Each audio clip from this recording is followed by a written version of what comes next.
All right. Happy Friday, everybody. Happy Friday, and welcome to From Crystal with Love XO. I, of course, am your host, Crystal, and we have been talking about Ready to Love for the last few weeks, but I had to go back and rewind and make sure that we are recapping Married at First Sight because this season is off the chain. San Diego is off the chain. And I was like, you know what? After seeing Wednesday's episode, I was like, I have got to get on here and discuss what is happening.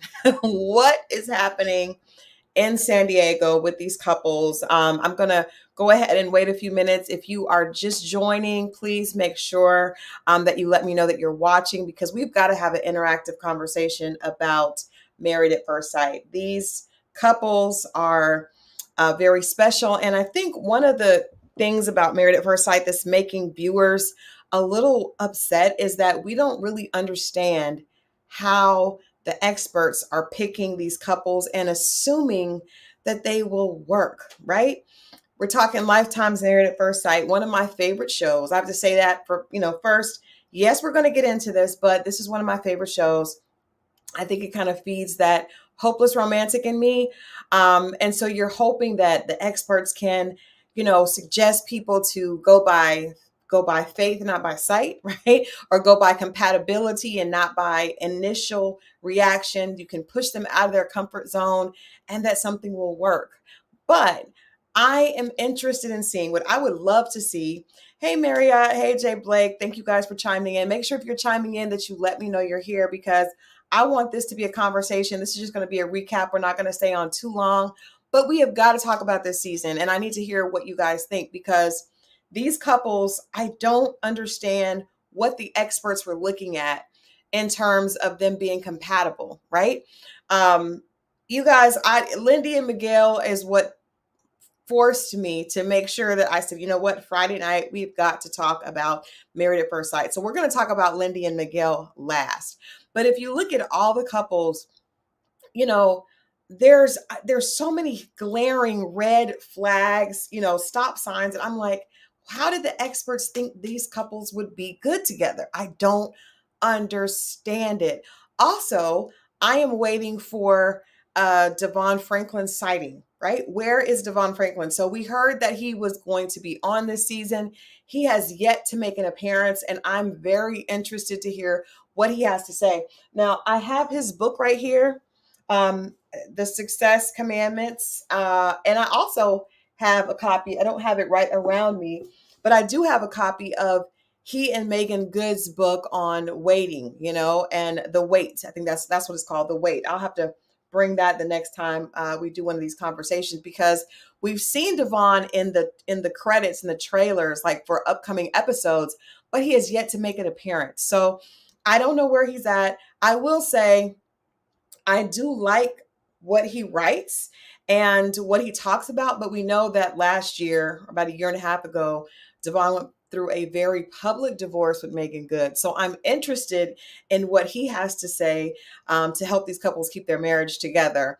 Marriott says the experts, aka the producers, are looking for drama. I'm inclined to almost believe that's true at this point because, like I said, these couples have glaring red flags that let you know from the jump, just their personalities, they're not compatible. Like, I believe that love, you have to have chemistry and compatibility along with physical attraction. And the compatibility is off. You don't really know, you can't really forecast chemistry. That just kind of, it's like that je ne sais quoi. You don't know who's going to have that or not. But it is difficult to really, people that aren't compatible, it's just not, it's not working, right? So let's get into the first couple.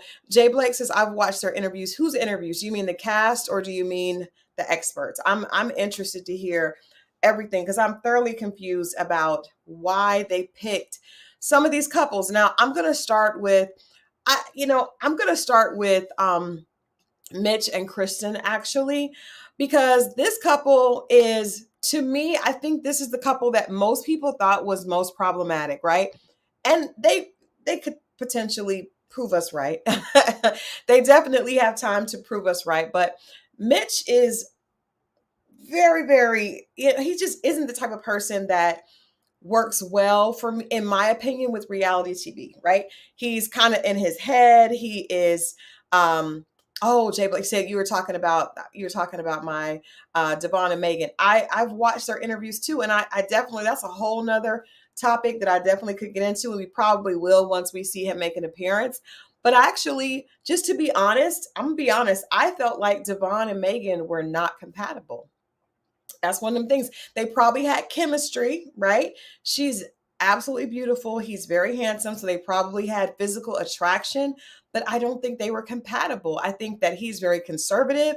I think that she's not. And I think that's why they were not able to make that work. Even though they tried, you can bring the Bible, you can bring everything into it, but at the end of the day, if you're not compatible, the relationship really is not, it's just not, it's going to be an uphill climb consistently, right? So talking about going back to Kristen and Mitch.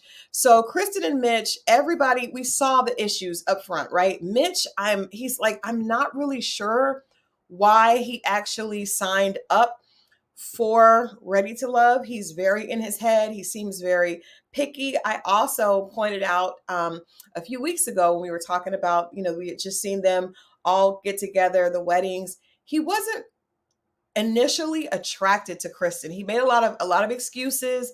I don't like her all done up and in heels and a wedding dress, but that's what happens at a wedding, especially when you're on a television show that you had to go pick out a tux for. You know that your bride is going to be in bridal attire. So the fact that he kept saying that it was the bridal attire and all this, nah, he just really wasn't initially physically attracted to Kristen. And I don't think it works when the man is not initially attracted to the woman. Sometimes women can find attraction later, but men typically do not. So he told her that he wasn't necessarily really attracted to her.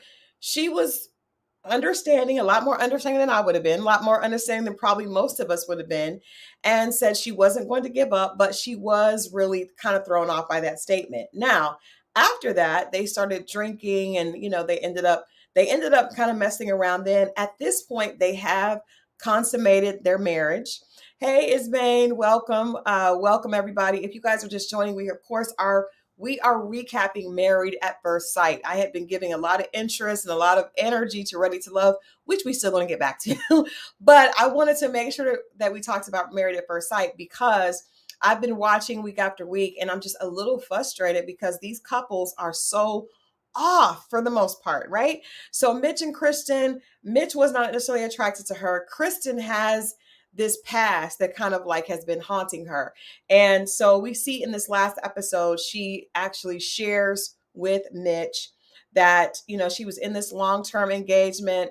She found out that her fiance was cheating on her and she ended up paying for the entire wedding. Even though she didn't get married, she ended up taking her friends on vacation in lieu, of going on the honeymoon. And she ended up absorbing the entire financial burden of all of that. And besides being financially kind of strapped, she was also heartbroken, humiliated, embarrassed, and all of that. She mentioned that whenever she tells other guys that, they have a negative response. And I think that's probably because of the fact that they're looking at her like, was your judgment off? What's going on with you that you couldn't pick up on signs? Men sometimes judge women. I think we judge each other based on our past and our past interactions, relationships. So I think Mitch, he was like, well, that's kind of weird. And then he told her that he did not judge her. However, I do feel like he was still judging. I feel like he had very judgy eyes and he was still judging, even though he said the right thing, which was, I'm not judging you because of that. So Marriott says Mitch has a Peter Pan thing going on. He definitely does. He acknowledged that Kristen makes a lot more money than him. Not that there's anything wrong with that, but he's like super into the environment. He just, he has a lot of little quirks that a lot of women probably would not gel with. And I think Kristen is just trying to kind of ignore some of that because she really wants this to work. I think she went through a lot of embarrassment, obviously, with that situation. And so this is her attempt to try to make it work. So even though she's listening to him, I think she's not reacting to things that would definitely be a negative flaw if they were just regularly dating. I don't see them working past. Sometimes people will make it to the decision day because this show kind of it puts you in the place where you want to be able to be a success story, right? You want to be able to get through decision day. So a lot of couples, we see a lot of couples say yes on decision day and then subsequently divorce right after. So if they do make it to decision day, I don't see them going much longer. I don't think she's really the type of woman that Mitch wants. I don't even know if Mitch knows because he seems very comfortable being single, surfing, kind of even the way he lives. You know, we saw that there was some they weren't compatible in the way they live. He's definitely a bachelor that I agree has like this weird thing happening and he needs a very specific type of woman. And that may not even work, right? Kristen, I think she needed to heal a little bit more because you could feel that hurt is right there at the surface when she talks about the situation with her ex. I guess the producers make them share those stories, but I think she kind of needs to get over that and push past. But I will say, to Mitch and Kristen's to their betterment this week, they actually probably are the most they were probably the healthiest situation this week. They're actually like they had this weird costume thing where they all had to dress up and he did like he wanted to do Star Trek. He was very specific about that. It was kind of weird. Going back to that Peter Pan thing. But they actually, she's listening, he's talking, he's opening up a little bit more. No, I do not think that it's going to last, but I think as of right now, compared to the other couples, they had a very smooth, easygoing episode because there were some issues, right? There were some issues with mainly Miguel and Lindy, and then of course Justin and Alexis. But before we get to that, let's move on. Let's go to let's see who should we go to next. Let's talk about um Stacia and Nate. All right. Sasha and Nate, gorgeous couple. I think they probably are I mean, they are picture perfect together, right? They're both very attractive. They came from similar backgrounds.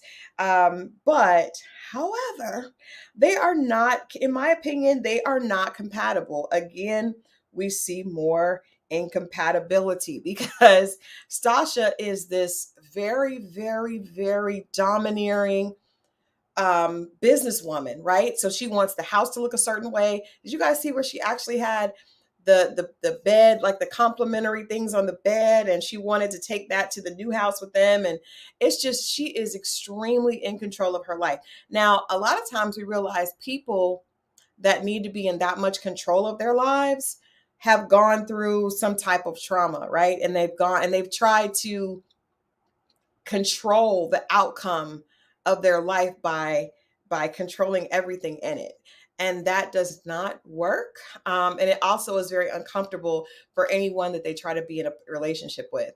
And the thing about it is Nate is not like I hate the term. I know we have to use them because that's how we kind of understand things, but there's like this term of alpha and beta and things like that. There are some men that are okay with being with a woman that's very dominant and very controlling. Nate is not that guy. I am with you. I am Tia B.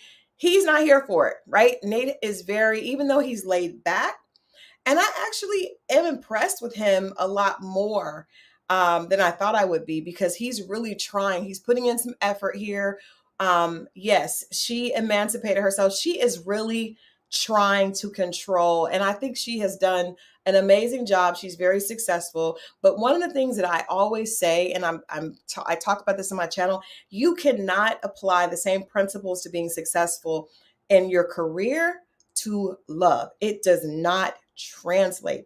They're very different skill sets. So she knows all the ways to be successful when it comes to business. She owns property. She has all this stuff going on, several businesses. She has pulled herself up by her bootstraps, but she has done that because she is in control all the time of her life. Love puts you in a position where you are not in control, and she's not going to do well with that.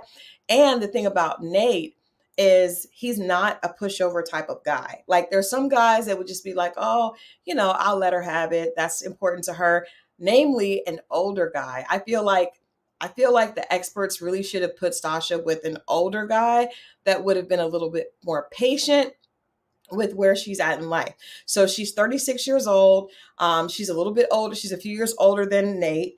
And even when they talk about children, she's like, I'm ready to have children in the next few years. And he's like, I want to be able to provide. He's definitely not at the same place in his life as she is. She's a lot more accomplished. And so they had that little talk with Pastor Cal, and he suggested, well, what if she has the money, and she's already in that place? Say there's a number and she already has that number.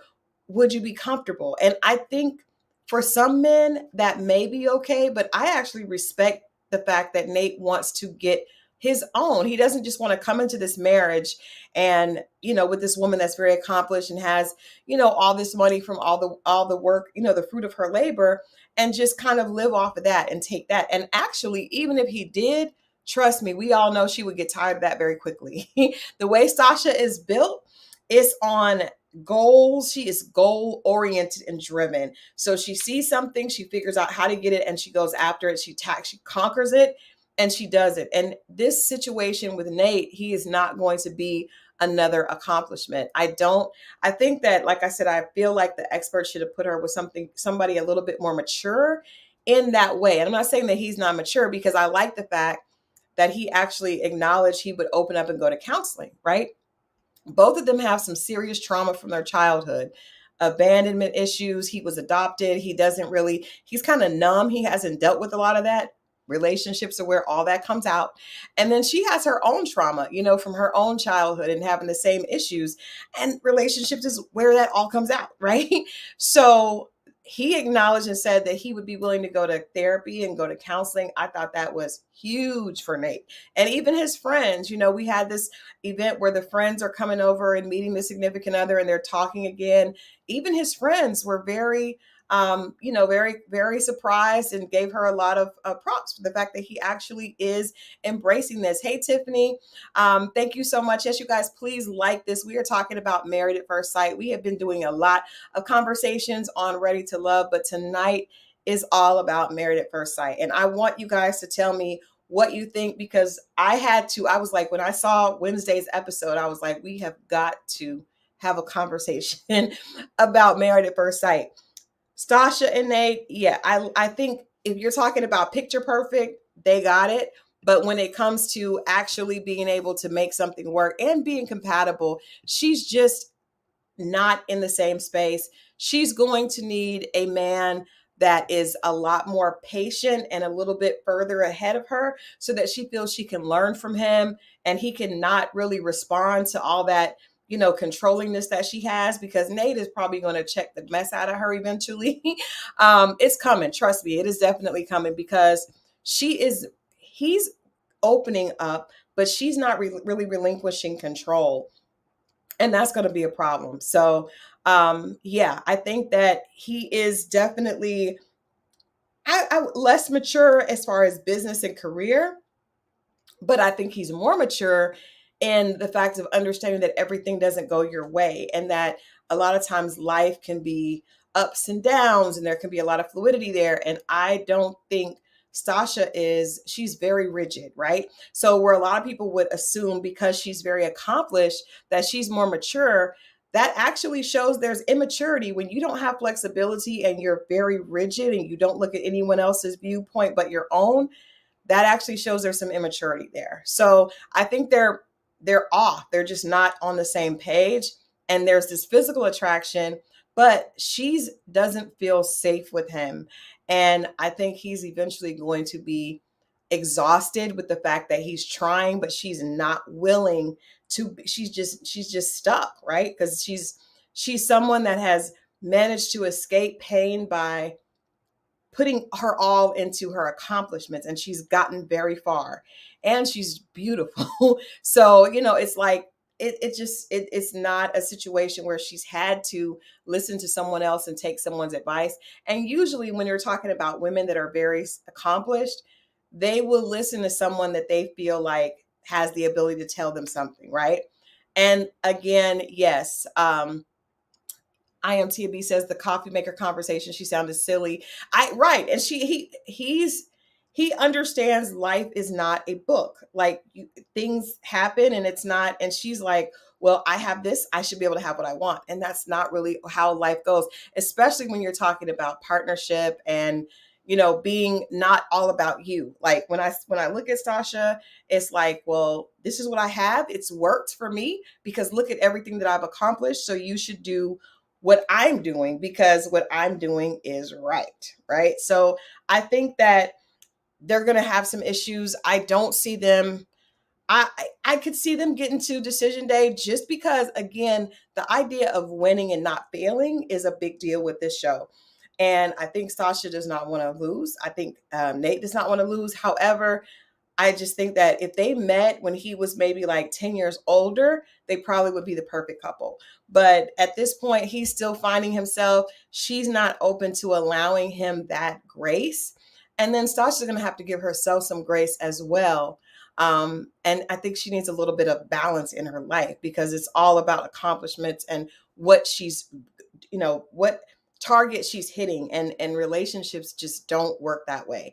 So anyway, we're going to move on to the next couple. We've talked about Mitch and Kristen. You guys let me know what you think. What do you think about Sasha and Nate? Aside from the fact that they would make beautiful babies and they're both very cute, but together, I just don't know what the experts were saying because that personality type that she has requires something very specific. And then he's also very laid back. Like, he kind of needs a woman that's a lot more flexible and, just definitely not that alpha female overachiever type energy. It because honestly, with him, it's not going to motivate him. It's going to make him resent her.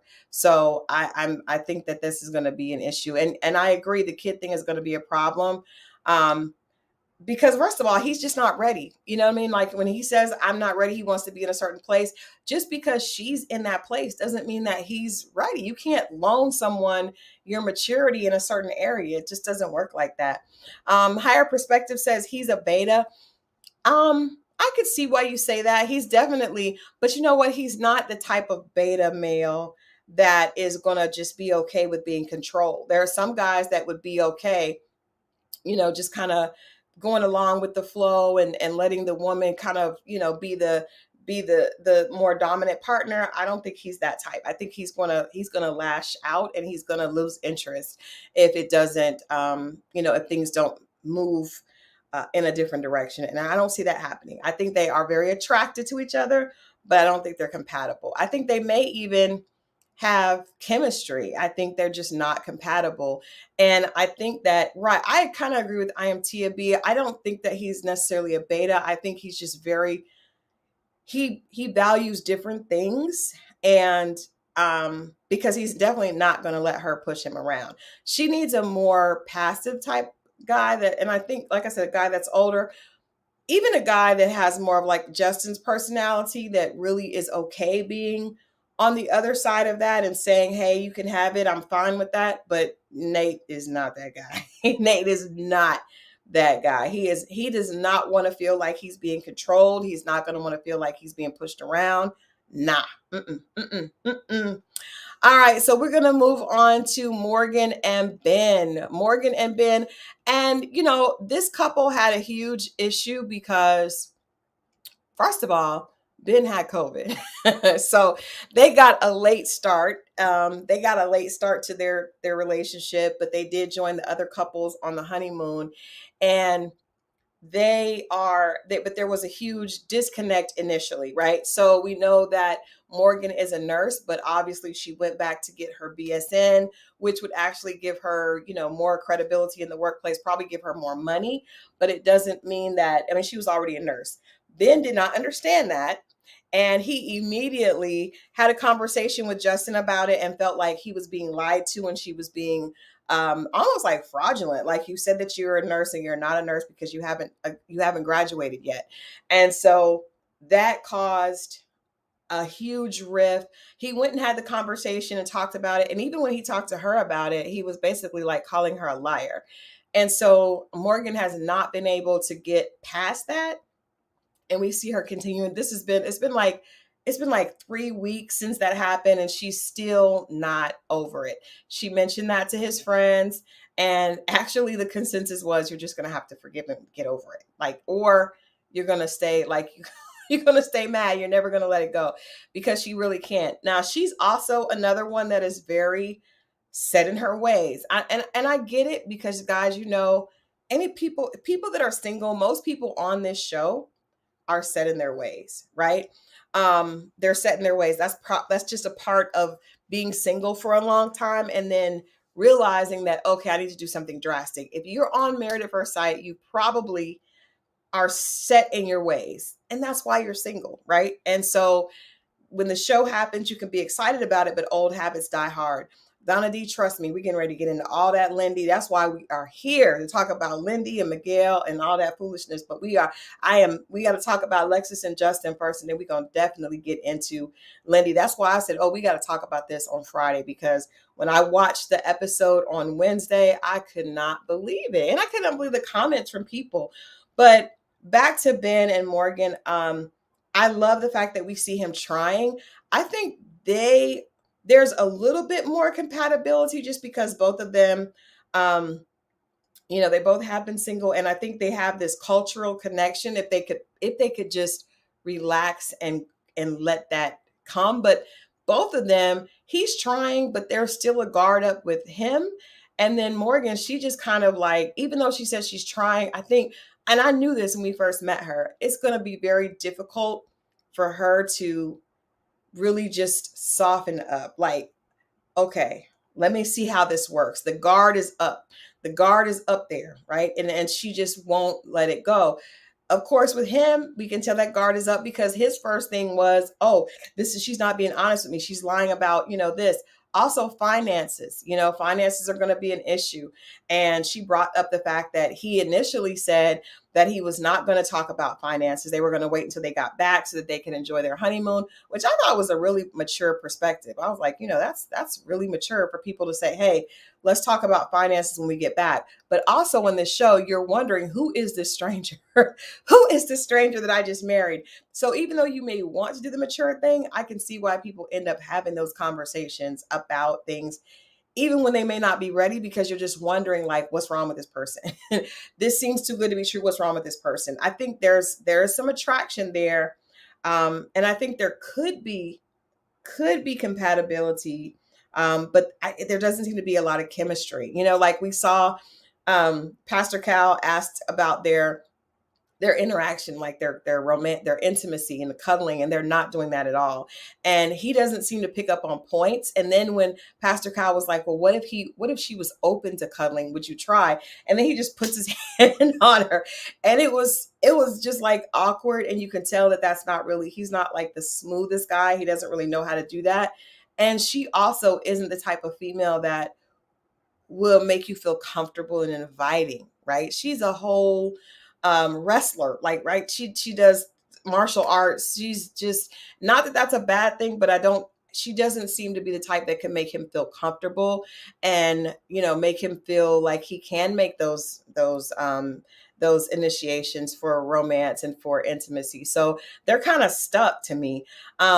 I actually think that they probably have more of a chance than some of the other couples because he seems more level-headed, but honestly, I don't even know if they will relax to get to that point because they started off on such rocky ground, Morgan said family and finances are small things when she was venting. She did, but I think I think they are both looking at each other like, what is wrong with this person? They are both on guard, more so than even the other couples. They both seem to kind of be like, I'm not going to let go. I'm not going to let my guard down. And Ben, we know he's a mama's boy, but he also, a lot of times guys like that are looking for perfection, and he's looking for proof that she's not perfect, right? And that's what he was doing on the honeymoon when he had that conversation with Justin. Now, he apologized. I think he handled himself well by like apologizing to her for that. He took ownership and accountability. However, he also still is like standoffish, right? And we're at this point, we're like 13, 14 days in. If you're still standoffish, we're almost at the halfway point. So I don't know. I don't see that coming. IMTB says she's a whole man. She definitely, I hate to use that as masculine energy, but she definitely is not creating a space for him to where he can feel comfortable, you know, loving on her and stuff like that. It's not like that whole interaction with Pastor Cal on the sofa was like, okay, this is going to be, I don't think they're going to get to any type of intimacy at all. They don't seem like they have that chemistry at all. Maybe physical attraction. I mean, he's very fit. I mean, she's an attractive woman, but I don't think they have the chemistry part. Even if they could have a little bit of the compatibility. So I don't see this couple working either. That's why I'm so disappointed, because I feel like the experts are not finding couples that have enough compatibility to where they could overcome the fact that they're strangers, right?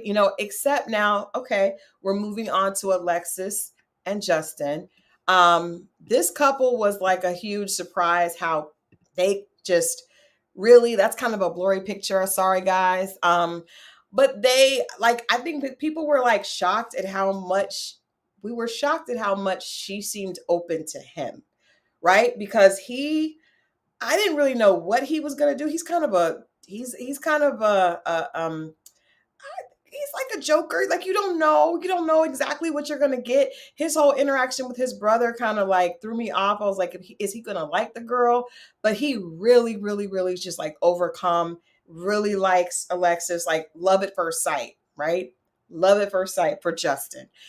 Alexis, I think, is trying to make it work. And I think that she's the type of personality that, first of all, we know that she has a lot of guy friends, right? And that, so she probably is a type of person that can get along with a lot of different people, right? I think that she is, I mean, she has a beautiful smile. She's engaging. I think that she knows how to get along with a lot of people. And she has said numerous times Justin is not her normal type. She even said that when she saw him on Tinder, they ended up not connecting because that just shows that she's not attracted to him. Okay. But we know women can grow, attraction can grow with women. Justin is head over heels. He thinks she's the most beautiful woman in the world, which is great to see. However, this last episode, well, actually the episode before, and of course this past one, there's trouble in paradise because Justin's dog bit Alexa's dog. Now, for some people that are not dog lovers, you guys may not understand why that's such a big deal. I can say that I remember when I first started dating my husband, he had two pit bulls. I was not a pit bull person at all. I had like a little poodle. And I remember telling him, because he kept wanting me to come over after we started like really, really dating, spend more time at his house. And I was like, well, I can't leave, my dog at my house. And so he was like, well, bring your dog. So I brought my dog, but I was like, if your dog bites my dog, we're over. And he was like, are you serious? I was like, absolutely. I'm absolutely serious. I don't know if I really would have done that or not. I know I would have been pissed. But I understand why Alexis is upset, and she doesn't have children. She's young. That dog really is like her child. You see, when she was talking to her mom, she said, when she's talking to her sister, she said, "Your nephew got bit." That's really her child. Like, people that don't, if you're a dog person and you don't have kids, a lot of times people feel like that animal is that's their connection. So, Justin did handle that well as far as getting his dog taken to a disciplinary camp or whatever. But Jay Blake says that's crying would be a turnoff. He is, every time conflict happens, Justin is a waterworks. And see, what happens is a lot of times, it's the reverse way. A lot of times with women, if a woman cries all the time, men eventually learn how to, like, they become numb to it. It's like, she's crying all the time. So if you cry all the time, then your partner gets used to it to where they don't really know when you're really hurt or not, because any little thing will cause you to cry. So they kind of build up a defense. It's like, oh, there she go crying again. There she go crying again. So at this point, I think the whole audience is like, up and 5, 4, 3, 2, and Justin is crying. Like, he is constantly crying. He's very emotional. He acknowledges that. She said that she likes the fact that he is more emotional because it makes her more that way, but still, eventually, anybody is going to be like, child, please come on. We're going to have to work through things. We're going to have to learn how to work through things without all the waterworks. You know what I mean? I am a person that I used to cry a lot, but I mean, and I probably would still in certain situations, but all the time, it just makes it like, you're always upset. Are you always this hurt? Like every single time. So we see them having an argument, and now Alexis has kind of reached her limit because she's like, I just can be out of this. Like I can be. And so I knew she had that in there. I knew she was going to get tired of it. I didn't know it was going to be on day 13. And then I didn't know it was going to be because of the dog. But so her dog is there. He's got the little cone on. He looks really sad. It's sad to see him. It's sad to see him that hurt. And Justin does not tell her that the dog is not eating. And so she starts fussing at him. And when she fusses at him, he just loses it. He starts crying. He's like, oh, you just want to leave anyway. It goes from like a conversation about dogs and the fact that the dog was not eating and the dog had thrown up to, you just want to leave me. Like it's giving abandonment issues. And it also is giving that he just needs some personal therapy himself. I cannot imagine any woman. I mean, you're constantly having to console. And I don't think anybody in a relationship can, wear that mantle of constantly having to console the other person. It's like we can't even have a relationship because I'm so busy trying to, you know, like fix your boo-boos constantly that we can't move forward and actually like it's just too much. It's too much. I like Justin. I know he's gonna say yes on decision day. Probably after decision day, he's still going to be in love with her and sad. And she may say yes at first, but long term, if they're gonna work long term, she's really gonna have to hold him accountable and make him stand up and not allow him to keep going into this emotional like temper tantrum, because that's kind of really what it is. It's a temper tantrum that makes the other person feel um like makes them feel sorry for you. And higher perspective says everyone has trauma. Who are we to say it's too much? I agree, everybody does have trauma. I think everybody needs therapy, but I'm just saying when you are in a relationship and you're just starting like this, to have to constantly be tending to that person's emotional wounds, it's a lot. It's a lot of heavy lifting in the beginning. Like it's different if you get to the certain place with that person and you guys, have been through something and they say they lose a parent or they're dealing with something. But this is from the jump, and this is a conversation about a dog that your dog bit. And then this wasn't even the conversation about the dog being bit. This was the fact that he did not tell her. And as opposed to just sitting there standing in his truth and sharing it with her, he immediately like kind of threw a fit. I do think we would say the same thing as if it was a woman. There on another show, we talked about on Ready to Love, we talked about one of the young ladies that was crying a lot and just not really ready to love because it's too much pain that you haven't dealt with, and nobody should be responsible for that. Like how can I even get to know you if you're just constantly hurt? Justin is either on a high where he's just like over the top in love, or he's like wounded to the point where he's weeping. It's a lot for the other person to handle. And I think that they like each other. And I like the fact that she's open, because a lot of females would be out of there. Like, you guys can let me know, what would you do if you met a guy and he was that tearful? Like I've seen, guys cry before, but if it was all the time and vice versa, as a woman, I had to learn okay, you got to suck it up and be an adult sometimes. Sometimes you have to operate from a place of maturity and because like I said, if you're always crying, that person is not going to take your tears seriously, because they're going to get so used to, oh, she fell down the stairs, she's crying. Oh, she bumped her knee, she's crying. Oh, a paperclip, split a paperclip, she's crying. Oh, I said no, she can't go to the mall, she's crying. Like if you're crying all the time, the person is going to immediately be like, okay, that's just them. And then you're going to end up crying and they're going to be moving on their way and they're going to seem insensitive. So it's kind of like, this is why everybody needs to have a certain level of maturity before they enter a relationship. When you have open wounds, it's difficult. It's just difficult. So I like Alexis and Justin together because I do think, I mean, honestly, the only reason I like them together is because he really loves her that much. And I do think it's important for a man to see a woman and feel that way about her. I think there's something special about that. However, I think he needs a little bit more healing. Jay, you mentioned the fact of him snapping on his brother, and I agree. Like that's just another sign of his emotions are very, very unstable. Like they're kind of all over the place. So he does not know how to handle conflict or handle something not going his way without throwing this emotional tantrum. And that's a problem. But yeah, I don't see that working because eventually she's going to get irritated by it if she's not already. Because I think right now she's kind of like, she keeps telling people, if you guys listening, like, oh, well, he's very sensitive. He's very sensitive.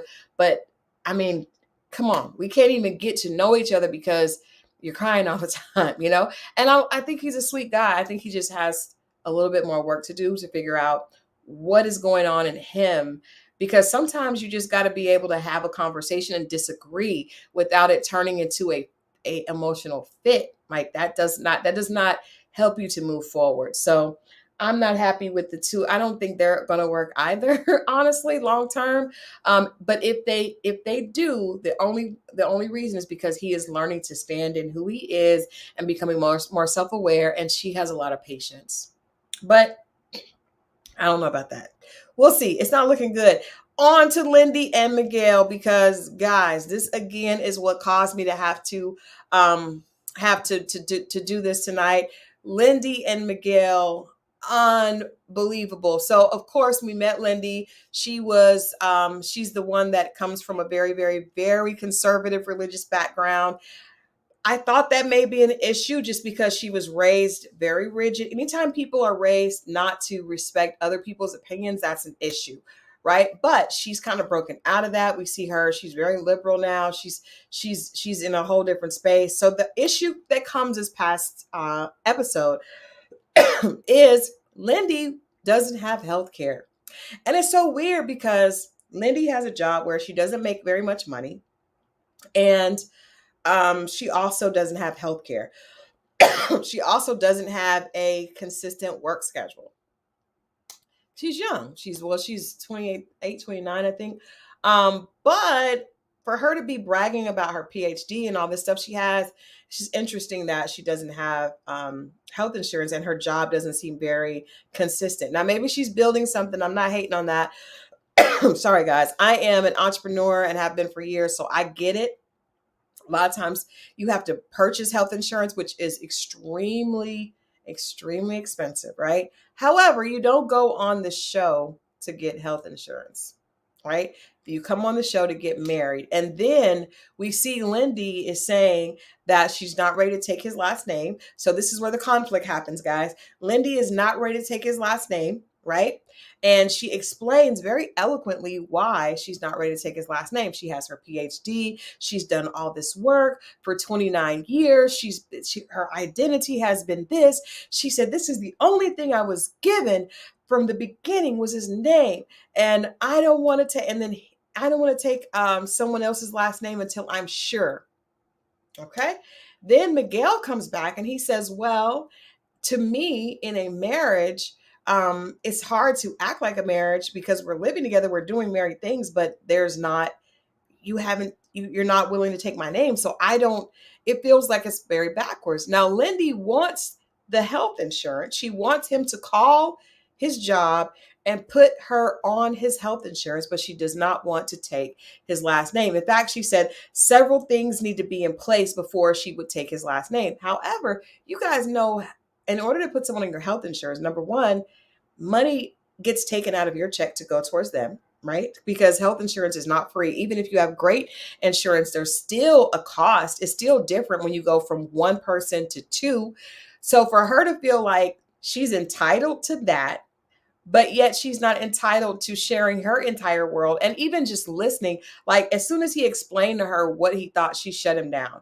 Let's play this clip with her going off on Miguel about the health insurance debacle, and then let's chat a bit. I don't need your insurance. If I get hit by a car, then you don't want to take care of me. That's painful, and I don't understand that, but that's your decision. You can't even extend a hand to help me see a physician. So if you can't do that, then how the do you expect me to take your last name, Miguel? How? I don't like this version of you. He said, I don't, you see how calm he was? I don't like this version of you. I don't like this version of you. Yeah, I don't agree with Lindy at all. I think for her to say can you just extend? It sounds like she's like, hey, I'm in a jam. We're on this show. Do you mind just putting me on your healthcare insurance? Because she's not saying that she wants to be, that she's assured the marriage is going to work. She's not saying any of that. She's saying, I'm not sure.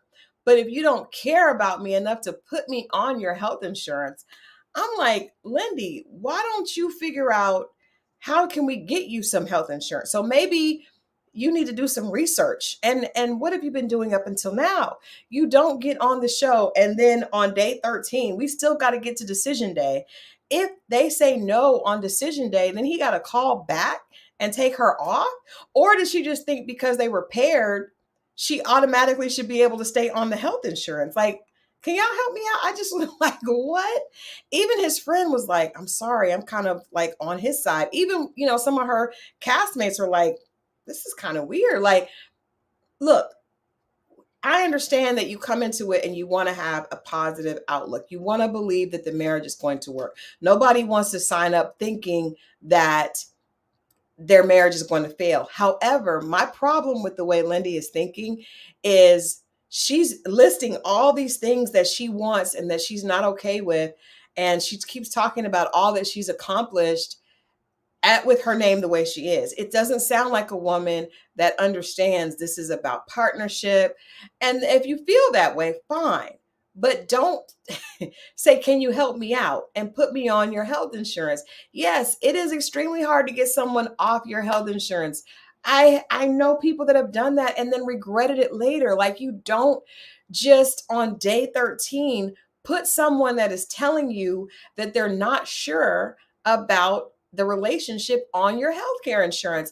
And Miguel has been very consistent, in saying that he doesn't seem like he's 100% sure. I just think it's really odd that she would want him to do that and then feel entitled to it, to the point where she cussed him smooth out.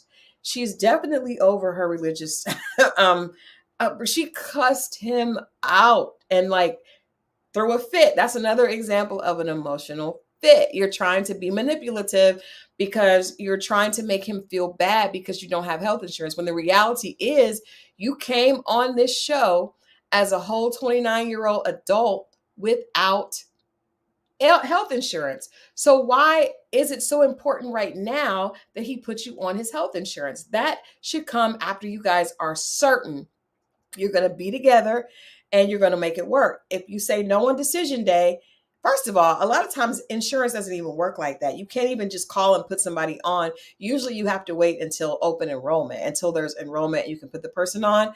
But she seems like she said, you don't even let me see an effing physician. Like, girl, you have a PhD. Figure out how to get you some health insurance.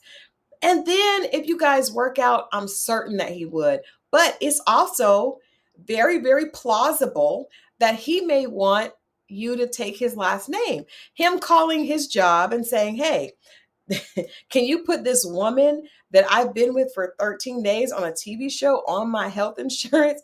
And then if that doesn't work, she's fine with that. Like, she has no problem. She's not even acknowledging that this is a little bit of an issue. Like, okay, maybe I can understand. No, she threw a fit. If you don't want to help me, if I get hit by a car, ma'am, what the hell were you doing before Married at First Sight? damn, like it was the gall for me. It was the entitlement for me. She did come off as a spoiled brat. And for him to say, he was like, I do not like this side of you. And we already know that Miguel is watching, because he told her, he was like, I just want to make sure he's not a person that rushes in. Now, side note, all these people that don't rush in, I don't know why they signed up for the show.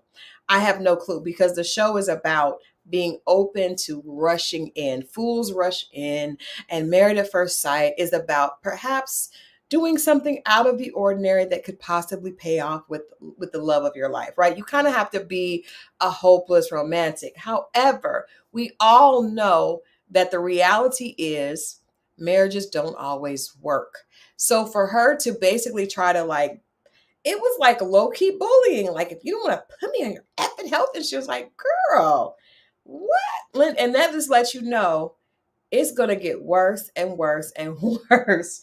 So I liked them at first, but this shows that there's huge issues. And I feel like the way Miguel was just looking at her very calmly, I think he was like, you know how that meme where where Homer Simpson is like disappearing into the bush? Yeah, he's disappearing into the bush. That is, I agree. Donna D, she should have waited until after vow renewal day. Absolutely. Absolutely. And she should have said that basically that should be something you guys talk about after you've already got to that place. She said in that clip, they haven't even figured out where they're going to live after this experiment is over. So you don't know where you're going to live. You guys have made no plans, but you're like, can you help me out and put me on your health insurance? Like, girl, what the hell? That makes no sense. If you need to apply the same caution that you're applying to every other situation. Now, you could tell him. I would have respected her if she said, you know what, I don't have health insurance, and that's something that I'm worried about. I'm good with that. And they could have had a conversation about it. And maybe there's a way that he could have helped her get some health insurance. Or maybe she should have done that before she got on the show. But maybe there's a way that she could have, got some interim or, figure that out. And that's something that she needs to be worried about before she worries about the show. Even when it comes to money, she doesn't seem like she feels like she has to work very hard. She mentioned that she just kind of like, she doesn't have a set schedule. She could travel with him. All that sounds good until you sit up here crying and cussing him out over health insurance. Maybe work a few extra hours and get yourself some health insurance, ma'am. This is adulting. This is not coming on a show for health insurance coverage. And then you're going to say, yeah, I want to be a Santiago, but you need to do X, Y, and Z. By the way, give me that coverage. Like, girl, she all the way just, I totally like took away my like for Lindy and Miguel. Now she may redeem herself. I don't know. The experts need to come in and explain to her. But even when she was talking to his friends and everybody's kind of looking at her like, what? She didn't get the fact that she was being unreasonable. And then when she was talking to him, if you guys noticed, she did not, when he was explaining to her his viewpoint, she didn't care. He was like, well, even talking about this more, it lets me know that this is really important to me. And talking about it makes me know that this is important to me. Like, she never acknowledged that she heard him at all or any of that. And she just plowed back in with her own, and then started the curse throwing a fit. And it's like, she's not. That would be a red flag. If I was, and y'all know Miguel's sister, the one that we saw on the first episode that was like, he's always being used. Y'all know her ears are perked up. She is ready for Miss Lindy, because that was one of her issues, that she felt like her brother was being used and she wanted to make sure. I mean, she asked her about money. Y'all remember that. So sis, I know that the sister knows all about this and is not feeling it, because her number one caution was that she did not want him to be used for his financial stuff. So, I just wanted to make sure we talked about that this week. You guys let me know. IMTB says they need to check these broke people a little more. The girl from last season was homeless and wanted the freedom of an apartment for 8 weeks. They do. I think on all reality shows, they need to do a little bit more checking on stability, right? I'm even a little concerned about, now Nate's apartment was nice because I was a little concerned about day traders. I've had some bad experiences with day traders that are people on the playing on the computer that are saying they're making money, but not really. But hey, I know that there are day traders, but I'm just saying, like, they need, especially in situations like this, you got to do some fact checking to make sure everybody is stable. She's on here arguing about healthcare coverage, and ma'am, with a PhD, you can work a few more hours, I promise you, and figure that out. Share with your partner, but you don't hold him hostage and try to force him to do something when you're not willing to do the same. You're not willing to do anything for him, and she doesn't think it's a big deal, but she also didn't acknowledge that, number one, he has to pay for that, and number two, it's a complicated situation if they do end up getting a divorce. Yes, the sister is a coming, and I cannot wait. I wish that the sister had been one of the friends that they talked to, because she's out of control. But when the sister sees that clip right there, it's a wrap. The sister sees her cuss him out in bed, and he was just as calm, holding her hand. She was going off.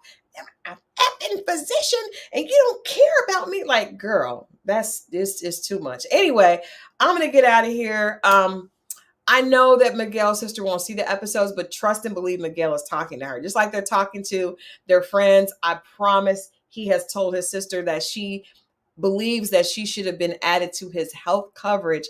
I would love to see who does that on day 13 in this process.